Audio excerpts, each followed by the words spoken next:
Well, welcome everybody. It is just hours until we will probably know the results of the 2024 election. What a day. So much to get to. An incredibly busy weekend of campaigning. We're going to hear from former President Barack Obama.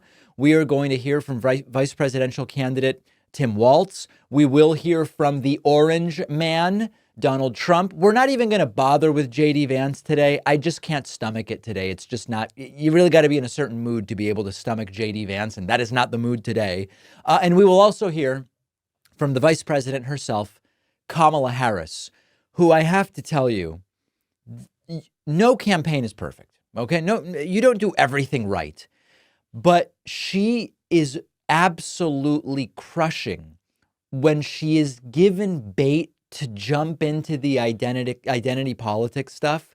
She just doesn't give him a crumb. She doesn't take the bait. And this is Kamala Harris being interviewed during a campaign stop in Atlanta, Georgia over the weekend. And she was again asked one of these, it's not that these are bad questions. The question is, do you believe women will make the difference this election? The problem is that when you're a female candidate, you would be the first woman president ever in American history. Almost any answer you give is going to be used to make you look bad by your opponents. And she doesn't give them anything. Check this out. Do you believe that female voters, women, will make the difference in this election? I believe all Americans are going to make the difference. And I intend to be a president for all Americans. I am working to earn the vote of all Americans, regardless of their gender, race, or geographic location. Because, listen, I think part of the issue at play right now is we need leadership in this country that recognizes the vast majority of us have so much more in common than what separates us.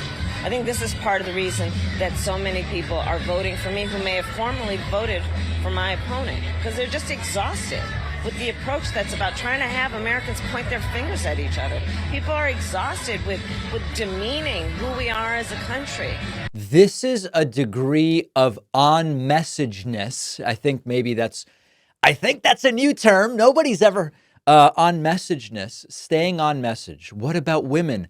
Or what about, are you more appealing to are you more appealing to the Indian people or the black when you became black, as Donald Trump said?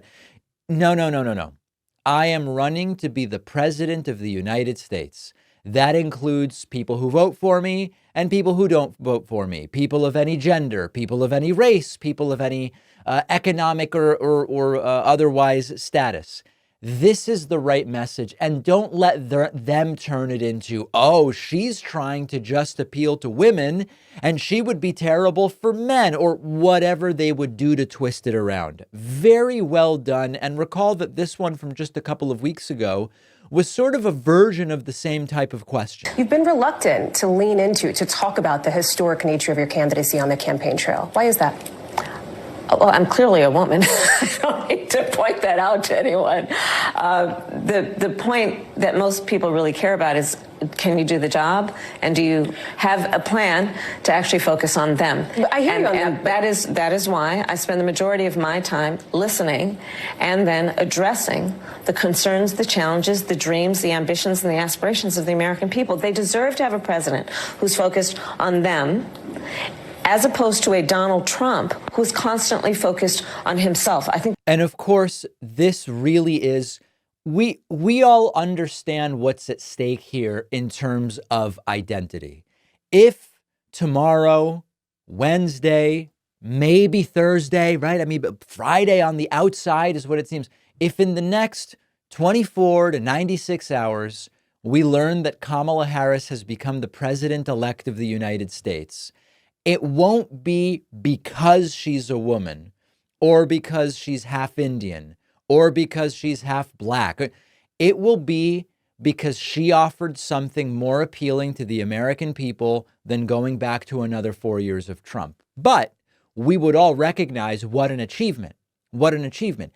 We would recognize, hey, to my daughter, I would be able to say, when you were little, for the first time ever, a woman became president of the United States. We had 46 men, and then we finally had a woman, even though half the population roughly has been women for a very long time.